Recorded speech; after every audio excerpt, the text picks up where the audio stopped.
रनों की गति में जो है वो कमी आ गई है। ये यहां गिर सकती है, एक और विकेट, नीचे फील्डर, ओ कैच ड्रॉप। पिछले ओवर की अंतिम 2 गेंदों पर 2 विकेट चटकाई थी। हैट्रिक बॉल यहां पर और पैड्स पर गेंद अपील हो रही थी। क्रिकेट में कई ऐसे प्लेयर्स हुए हैं, चाहे वो टाइगर के नाम से मशहूर मंसूर अली खान पटौदी या स्पिनर भगवत चंद्रशेखर हों। डिसएबिलिटी और दूसरी शारीरिक परेशानियों में खुद को साबित करते हुए उन्होंने ना सिर्फ इंटरनेशनल क्रिकेट खेले बल्कि अपने देश को शानदार कामयाबी भी दिलाई है। ये हैं कश्मीर के इरफान भट्ट। अपनी स्कूटी पर सवार होकर क्रिकेट मैदान में कमेंट्री के लिए निकल पड़े हैं। कैमरा, ट्राइपॉड और मोबाइल की मदद से कमेंट्री कर रहे हैं। देखा जाए तो मैच काफ़ी ज़बरदस्त सिचुएशन में और इस तरह से केवल 6 गेंदें बची हैं और 16 रन चाहिए। कमेंटेटर इरफान ने मुश्किल हालातों को दरकिनार करते हुए अपनी बेहतरीन आवाज़ से कमेंट्री के मैदान में पहचान बनाई है। इस काम के लिए उनको कई अवार्ड से नवाजा जा चुका है। कमरे में चारों तरफ अवार्ड ही अवार्ड हैं।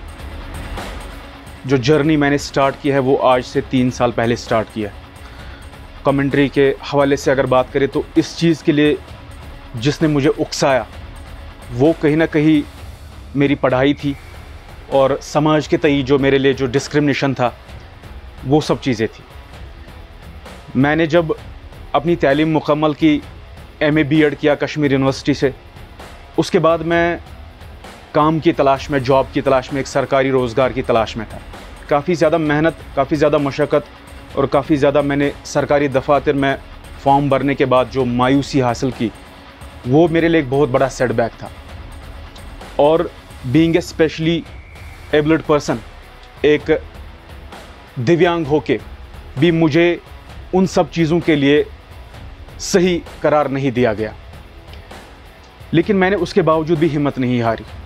समाज के तई जो मेरे लिए जो डिस्क्रिमिनेशन हुआ, सोसाइटी में जो एक दिव्यांग के साथ डिस्क्रिमिनेशन होता है, वो भी मेरे लिए एक बहुत बड़ा सेटबैक था। लेकिन कहीं ना कहीं इन सब चीज़ों ने मिलके मेरे लिए, मेरे अंदर, मेरे दिल के अंदर मेरे जज्बात उभारे, मेरे हौसले उभारे, मेरे दिल में जो मौजें पैदा की, मेरे दिल में जो लहरें पैदा की, वो लहरें कहीं ना कहीं उन लहरों ने मुझे तैयार किया इस काम के लिए। और हमेशा बचपन से लेकर मेरा एक ख्वाब था कि मुझे सोसाइटी पहचाने, मुझे सोसाइटी जाने, मुझे लोग जाने किसी न किसी काम से। इवन कि मैं एक एग्ज़ाम्पल सेट करना चाहता था। मैं एक स्पेशली एबल्ड पर्सन हूँ, मैं किस तरह से समाज में जाना चाहूँ। हमें जब एक अलग पहचान दी, विकलांग से दिव्यांग कह के पुकारा, ताकि हम में एक अलग इनकलाब पैदा हो जाए। पूरे देश भर में जो भी दिव्यांग जन हैं वो अब कहीं ना कहीं ये चीज़ समझ चुके हैं कि उनकी भी कोई वैल्यू है, उनका भी कोई पोटेंशियल है, उनमें भी कोई हुनर है। तो वो भी कहीं ना कहीं अब अपने पैरों पे खड़ा होना शुरू हो चुके हैं। अगर आपके अंदर कुछ करने का जज्बा है तो आप दुनिया की परवाह किए बगैर कुछ भी कर सकते हैं। किसी भी चीज़ की लगन आपसे बहुत कुछ करवा सकती है। इरफान को क्रिकेट से काफ़ी लगाव है। इरफान घर पर कमेंट्री करके सोशल मीडिया पर अपनी आवाज़ के दमखम से मैच को रोचक बना देते हैं।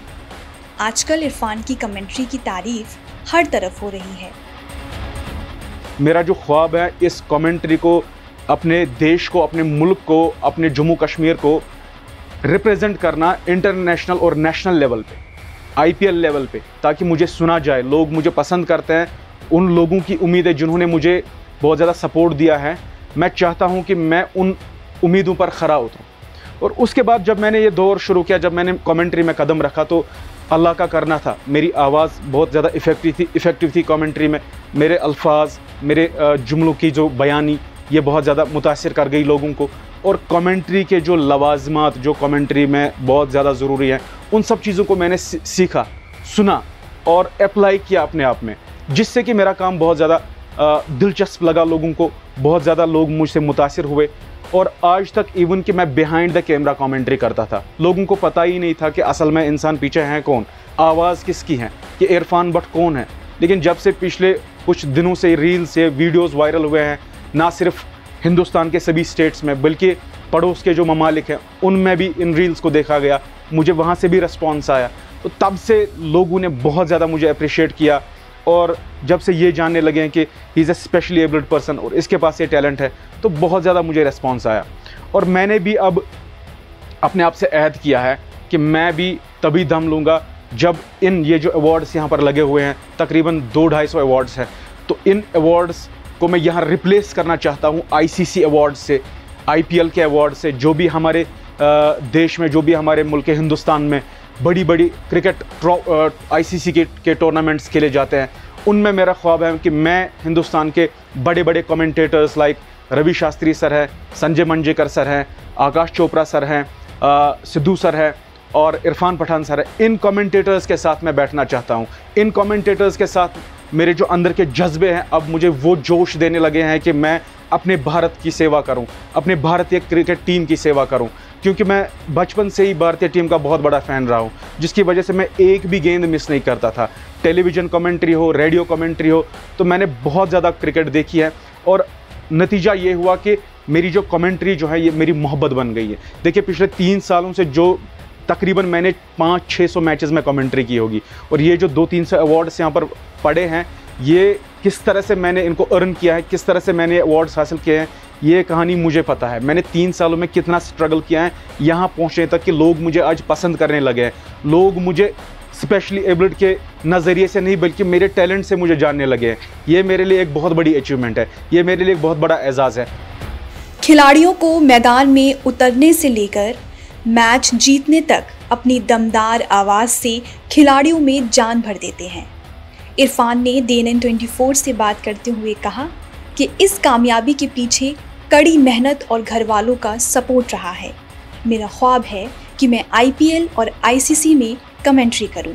125 करोड़ देशवासियों की, हिंदुस्तानियों की उम्मीदों को एक बार फिर से जगाया है और वर्ल्ड कप को जीतने का एक बार फिर से जो उम्मीदें हैं वो उजागर कर दी है सूर्य कुमार यादव के इस कैच ने।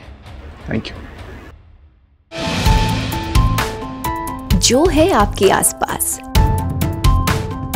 आपके शहर का खास, वो दिखाएगा आपको DNN 24, आपका अपना डिजिटल न्यूज नेटवर्क। तो फिर कीजिए लाइक, सब्सक्राइब और फॉलो।